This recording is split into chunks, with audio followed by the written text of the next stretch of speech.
A wise man once said, "The beer is proof that God loves us and wants us to be happy." I choose to not just understand the beer that I drink, but to understand the passion that it takes to create it. This is Geeks on Tap. Hey, welcome to Geeks on Tap. I'm Jaret, and today we're doing our first live, well, it won't be live when you watch it, but anyways, Zoom call. I'm stepping into 2021 with Zoom, okay?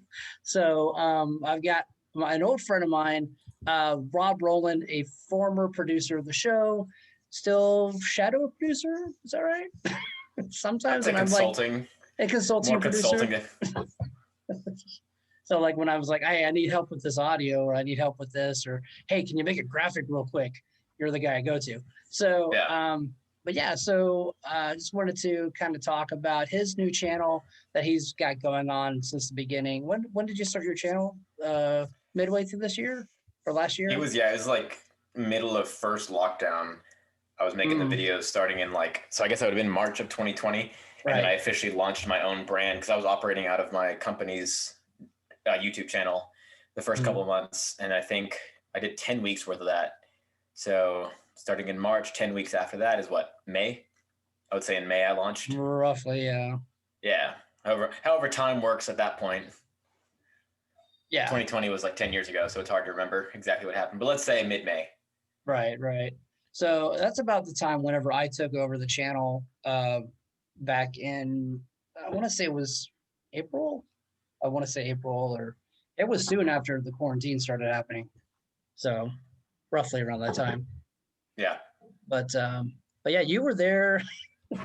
You were there like halfway through the beginnings of it. I'm kind of adjusting my angle here. The format that Geeks on Tap is in right now is that it's very much a vlog style show now, like very easy consumable media, much like a beer, in that you kind of just crack it open, you have an episode of Geeks on Tap, and before you know it, you have 4 of those, right? Yeah. But when I came on, it was being shot not a sitcom, but like a reality show, like a travel channel travel channel type of show. Yeah. Yeah. It was like Man versus Food or Anthony Bourdain type thing. And what people don't understand about that is when you shoot a show like that, there's so many moving pieces that you need to be aware of that it's very difficult for a team of 2 or 3 people to actually be on top of all of that. And when that team has so many moving members, that makes it even harder, because it wasn't like it was you, me, and the director at that point. It was you and the director, and then I got pulled in a year later, and not pulled in for brand new shoots. I got pulled in for the brand new independent shoot, but I came in for the reshoot of Infamous. And that's the thing, like when you shoot something like a docuseries, you have to get so much footage, and so much of it depends on having a DIT who can organize it, and some kind of showrunner who can tell you this is what we want. And I'm not shitting on you by any means. You need a showrunner who could tell you like this is what the show wants to look like. This is what I want this episode to look like. And when I was given the footage, I was kind of just told like, make a show. Yeah. These 8 episodes that we've already shot. And so I was like, I could put clips together. I don't know what we're doing. There's folders. There were so many folders. So I think for the idea you wanted to get out for Geeks on Tap, it was fun to make season 0, but when push came to shove and we had to release it, it just makes more sense in this kind of format. Yeah. Because as we went on, we realized like, all right, that traveling docuseries thing is expensive, and we did it on the cheap, and it was expensive. I mean, we tried to do it as cheaply as possible, but even just getting people in there all working for free, it was still an expensive endeavor. And then the man hours we put in, like it was infeasible for us to keep releasing this show without any kind of financial support. And then it eventually became kind of a one-man band travel show with just one person, not really the host that we had at the beginning. And then it became what it is now, which is just kind of a at-home vlog, a quarantine vlog, if you would. Yeah, and I do say that the old adage is necessity becomes a mother of invention, right? Where we kind of I was in a situation where we didn't have a host. Our host moved to Michigan, and then quarantine happened, and I was like, well, I can't go shoot anywhere. We can't get another host. We can barely even. We can't even see each other really. Yeah, like often. You and I don't live that far from each other, but it became a situation of like, is it worth risking infecting either one of us to shoot this show? Both of us we don't have even know heart what the format problems. is. Right, like both of us have heart problems. And when this whole thing started, they were like, people with heart problems, you will die. Prepare, meet your maker. That's what they told us. Like in March, they were like, if your heart beats wrong, it's over. Anyways, let me go ahead and turn this into an actual beer show. I am drinking Cherry Vanilla Temptress from Lakewood Brewing Company out of Dallas, Texas. So yeah, which is a person that Brandon went to high school with, actually, that runs that brewery. Eventually, I want to meet with that guy and do an episode there. By the way, well, that was always when we were still doing the docuseries style. That was the big season finale. You know, it was like once we get to Temptress, or once we get to Dallas, we'll be making it highball, and then everything else happened after that. I thought New Orleans was our season finale. Well, no, but I'm saying like New Orleans was kind of it was a fun adventure, but like I remember being with you and Brandon and like, man, if we could talk about the Temptress, that's gonna put us on the map. Yeah, I mean, it is my favorite. It's okay to like a beer. It's one of my favorite beers of all time. It's in my top 5 stouts. So I love the variations. They have a mint one, which is actually really good. So mint, as in like chocolate chip mint. Yeah, that sounds good. Chocolate chip, and then they've got the coconut just came out. So yeah, I'm not a big fan of coconut, but mint chocolate chip is my favorite anything flavor, like ice cream, milkshake, toothpaste. So I might actually be into that stout, and I'm not a stout guy. I think you'll like it. It's actually pretty good. So this is a 9% ABV, as we all know, alcohol by volume. And then let's see, bitterness 56, so not that much. So you know what I'm drinking, Rob. What are you drinking? I am drinking the Blue Owl Brewing Sour Session beer with Earl Grey tea, Cool, and the Gang. Oh, I think I know of that one. Yeah, that is, they only do sour mash. That's Blue Owl, right? Yeah. Yep. Which, hey, if you love it, you'll love it. Some people don't, but you know, it's an acquired taste. Sours are an acquired taste. You know, I definitely wasn't a sour drinker when quarantine started. I was one of those. I like a good Gosa. Don't get me wrong.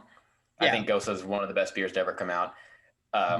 But like, I guess I have some toxic masculinity in me, and that I was like, sour beers are for chicks. I'm all about light beer. That's what I like. But then like quarantine happened and beer became beer, right? It didn't really matter. Just need something to drink. And then sour was like a super refreshing drink during the 110-degree Texas summer that went on for what seems like a year.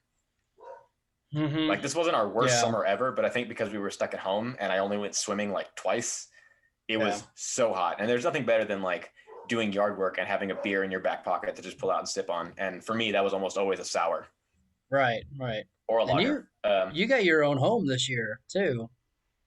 My girlfriend got her own home, and Well, you moved in to a whole house, so so congratulations, by the way. I didn't really thank you give you a proper one on that. So thank you. But we're getting new flooring this week. I'm very excited about that.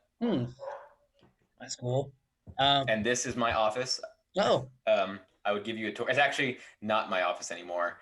Before I moved in, I was promised you're going to move into the office you're going to move into the house and we're going to give you your own office. You can set up all your toys, your PS4, your computer. You just basically have a man cave. And I was like, sweet. But like we had 3 cats, so they had to stay in here too, which is always fun. It's smelly, but it's nice having animals in here. It's a cat den. And then she was, and then she was like, you know, your office is kind of spacious for you. I think I need to get some work done too. I can't work in my bedroom or in the living room. So I'm going to move into here too, which like, I'm not complaining about, but it's just like, I had it set up a certain way for a certain reason. Yeah. No, I understand. And now it's like we're sharing a cubicle farm. And I've never worked in an office. Like I've only ever worked by myself or done independent contractor work. Yeah. So like, I think of it like being back in the high school computer lab, right? Like she sits across from me, I throw a paper ball at her, and then we all make out, right? No. It only happens in Saved by the Bell, apparently. God, man, going back to like college, which is now like 20 years ago for me. Jaret's Computer lab. 73 years old. Hey, look at me.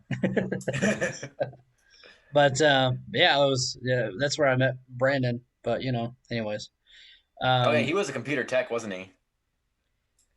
I mean, he was in the same class as I was in, so he wasn't really like computer tech. But like, I Hmm. mean, he knows a lot about technology. So, Right. but and he created the logo, by the way. But He did create the logo. So if you enjoy the yeah, Geeks on Tap logo, you can thank our director for that. which Of is on course, my you have a new director now. yeah Gaze tour. What's that like? What's that like? Um, let me put it this way. Tell the truth. Wait, I wait, wait. think Is that she like across from you? oh, she's over there. Okay, cool. Say She's what you want, watching but TV. blink twice if you're in danger. But I will say this. I think that as much as I do respect you and your directing, I think she's the only one that can really tolerate me doing the show because I'm just like, oh, I gotta start from the beginning. I gotta start from the beginning, and then like she's like, calm down. Shh, we can cut this out. you know, I know you'd probably say the same thing, but I think because she has special feelings for me, the tolerance is a little bit higher. So I think also because she's engaged to you, she's not too worried about like hurting your feelings when she yells at you. she does it all the time. Yeah, she's like, It's like "What's this he is gonna do? What's he gonna do? Get mad at me?" I'll cut them down in size, anyways. Exactly. But I think that's awesome. I mean, I can tell Yeah. you this from me running my own YouTube channel this year. Hmm. Like, filming yourself is one of the hardest things to do. Yeah. Like, I have experience directing, and trust me, I can yell at people all day long and like get Yeah. them to do what I want. Getting myself to do what I want is like that's a chore unto itself. Hmm. Like, you need it's you're lucky you have a girlfriend, a fiance who's so down to help you with this because goddamn is that frustrating on your own. And even Oh with two yeah. people, right? Like even two people back and forth, that's really hard. Yeah. To like really film this properly, you need at least four people. Yeah. Like one to direct, one to do sound, one to run camera, and like one to Mhm. yell at. Just one to really punch around. Yeah. I mean, that's the thing. Like editing, I'm all over. Like editing's my playground. I'm good at that. Lighting is not my forte. I will admit that. I've learned a lot about lighting this year. I've learned how to mess with audio without having my regular tools that I need to do audio. And then I've learned how to write the scripts. I never wrote the shows before. So she was very instrumental in saying, you need to write this down. So what is the format you have for writing your scripts? Like how do you just like stare at a can all day and you're like, what do you have to say to What me, is milk this? stout? What is this? What secrets I do you drink the hide? beer, but does it taste like me? Like how do you write your scripts? What happens? No, I just look at like the facts of the beer, where it's from, and then try to like add a little bit more like oomph to it to make it more kind of. I really want to add more geeky stuff to the show. I don't know if you watched. I forget what episode it was. It was one of the last ones we did, not the Christmas one, but the one before that. It was Le Fin Du Monde. Bless That you. one where yes, exactly. Where I put in a Batman joke, Hmm. and you'll have to watch it. By the way, watch it. It's right here. Or no, wait, right here. Yeah, that's where the thing comes in. Okay. Just do what Yeah. I do and just kind of be like, pick a spot. That's where it is. Wakanda forever. Yeah, I But mean, yeah, I remember watching that one. Yeah, I remember. I really liked your Butterbeer episode. yeah, That was the one where I was like, that was the good mix of geeks and tap. yeah. Because the obvious like lean into geeks about beer, right? Right. Man, I would have turned this shit off so fast if you were making like hops jokes all day long. The fact that you like lean into other nerd culture makes it so much more accessible to people Mm. that wouldn't normally drink beer. Right. And it was basically like a brewing episode, basically. I mean, Yeah. it was the first time I did like a quote unquote homebrew without doing a Hmm. homebrew. And that's the thing. Like this year, I really leaned into Harry Potter because I read all the books and I rewatched all the movies, and then I also found out that I am a Ravenclaw. So You found that out? You didn't know that yeah, already? there's a test that you take online. I know, It's but like like the you didn't know that official. already? No, I thought that I was. I don't know. I didn't know the houses like really intricately. I So don't know this kid shit. I Samantha's thought it was a Hufflepuff. Grifferin, right? I'm Samantha's saying Hufflepuff.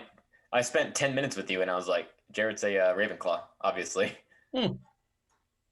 I didn't know what the qualities of that are. So you know, we've known each other for a good what 5 years roughly.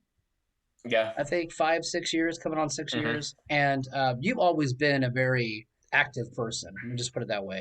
Whether it be with film or whether it be with your martial arts, and you host a channel now where you teach how to do martial arts and certain styles of martial arts and certain tricks of the trade. Um, Two episodes that I want to kind of highlight real quick is the one you just did with the Bruce Lee, you know, lead in, Just, basically his most famous signature move, that everybody knows Bruce Lee for. And then also the Halloween episode that you did, where you basically like, yeah, she didn't know what she was doing. This is how you defend yourself against Michael Myers, which I thought was a really good, like, kind of a film kind of episode that I didn't think you could actually do with an, self defense, basically, So I mean, as far as a Halloween episode goes, like, yeah. not just speaking as a person who is interested in martial arts and practices self-defense, like everybody watches horror films and says, why did you do that thing? Lock the door, put your back against the corner. Why are you turning the lights off? Like Mm-hmm. everyone has the instinct of why is this person doing this obviously stupid thing? Mm-hmm. Because everybody has a survival instinct that tells them what the smart thing to do is, except for when you are in that situation. Mm-hmm. One of the things I like to tell my students is that our instincts can get us killed just as easily as they can protect us. Uh, Mm-hmm. so the impetus of making the Halloween episode, which for those of you who don't know, basically I sat down and did a rewatch of Halloween and focused on everything Laurie Strode did wrong to protect herself from Michael Myers, Mm-hmm. and framed it in the context of how you should actually protect yourself from a slasher. Um, so I was sitting down to film that, and I was trying to just say, like, we have to take in consideration the levels of stress this woman's under right now. Not to mention the fact that she's only 16. Not to mention that she has no training at all in self-defense. Like, it's very akin to what Muhammad Ali said, that everyone, or was it Mike Tyson? Everyone's got a plan until they get punched in the face. Which, like, Mm-hmm. that was kind of the whole point of how Halloween went. This girl thought she didn't think she knew how to protect herself, but she thought she was pretty tough. She seemed pretty tough for most of the movie. And then this guy shows up who really, aside from killing a bunch of people, isn't that dangerous. He kind of just lumbers slowly towards you Mm-hmm. and makes big, obvious slashing motions at you. So she still barely got away with that by the skin of her teeth, you know? Yeah. Um, and so I was like, it'd be really good, I think, to sit down and break down all the mistakes she made that could have gotten her killed. And with just a few simple solutions, she could have actually avoided this whole situation to begin with. I thought, as a film nerd, a person who has a degree in film and a person who Mm-hmm. teaches martial arts, this would be a natural fusion of my two interests. Yeah, no, I mean that was a really interesting kind of take on the film and how you could, like I said, apply it to self defense that I never thought of to do that. So I thought that was interesting, and plus, you released it on Halloween, so timely, right? So Yeah. I thought it was a great like kind of cross, promotion on how to put an episode out on a certain day. So Yeah. That's the hardest thing to do, mm, is like have an episode ready to go at a certain time, and hmm then getting people to watch it on that certain day. Like, never mind like regularly releasing. I try to release every Wednesday, which hmm I almost never do. Like, yeah, it's very difficult to actually hit a weekly schedule. But when you're like, I want to release this New Year's Eve video yeah, on New Year's Eve, you are so hard pressed, unless you have a built-in fan base, to get people to get your video done on time. yeah, Like, yeah. on a specific day is hard, but then getting people to actually watch it that day when it Mhm. matters most. Because like my Halloween video doesn't matter on November 1st. You know, Exactly. Right. Well, that's October the thing. 31st is that's the best Yeah, I day to mean, do it. And anytime in October, and then also, especially I think it was on the 30th, right? Is when you released it, like right before mhm, Halloween. yeah, Well, that's the thing. Like when we shot our Christmas episode that we just did, we shot it like right after Thanksgiving because yeah, we already had our decorations up, so it didn't matter. So then I had a month to basically put it together and then put it out. You know, 4 days before Christmas to kind of try to oomph, kind of like right. people watching it.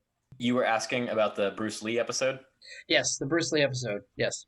Um, yeah, I mean, I don't know how you can run a martial arts channel or talk about Oh anything that yeah, involves like I'm how not do you saying make a it was a martial arts channel? shock. No. I'm just saying like it was only a matter of time, right, before I Right, started talking right. about Bruce Lee because how Who's do you that talk guy? about martial arts? Right. I mean, it's like talking about presidents and not talking about George Washington. Right, exactly.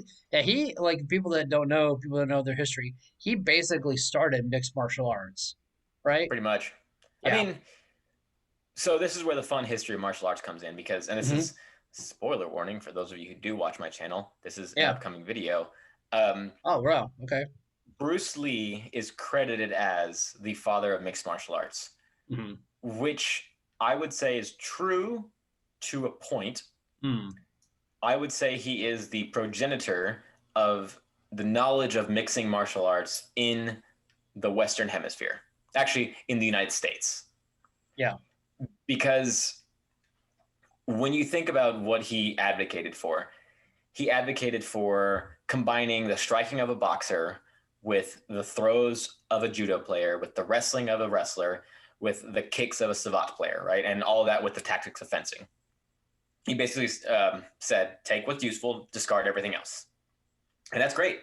That's a no-brainer, right? Hmm. I don't think that you know necessarily the most about fighting in the world, but I would suspect if I tell you I'm too close for you to punch me, you'd say, okay, can I grab you? Oh no, Hmm. I'm too heavy for you to throw me. Can I break your arm? Like obviously if you can't punch someone, you do something else, right? But so the rest of the world outside of the US, for the most part, there was a good representation on holistic fighting. Brazil at this point already had the Vale Tudo. Um, Japan was mixing a lot of their styles together. And a lot of the styles that were being practiced weren't even mixing martial arts. They were just martial arts that involved striking, grappling, throwing, and any number of different ranges of fighting. The Hmm. issue was the United States at this point was so overrun by sport karate. That was what the movies were hiring to do choreography for. That's people knew about guys like Chuck Norris. Granted, Chuck Norris wasn't the biggest name at the point when Bruce Lee was coming up, but guys like that. Point karate was very big in the United States, and that was literally just playing tag with foam booties on. Um, Hmm. but we already had boxing champions. We already had wrestling champions. In fact, we already had competitions of boxers fighting wrestlers.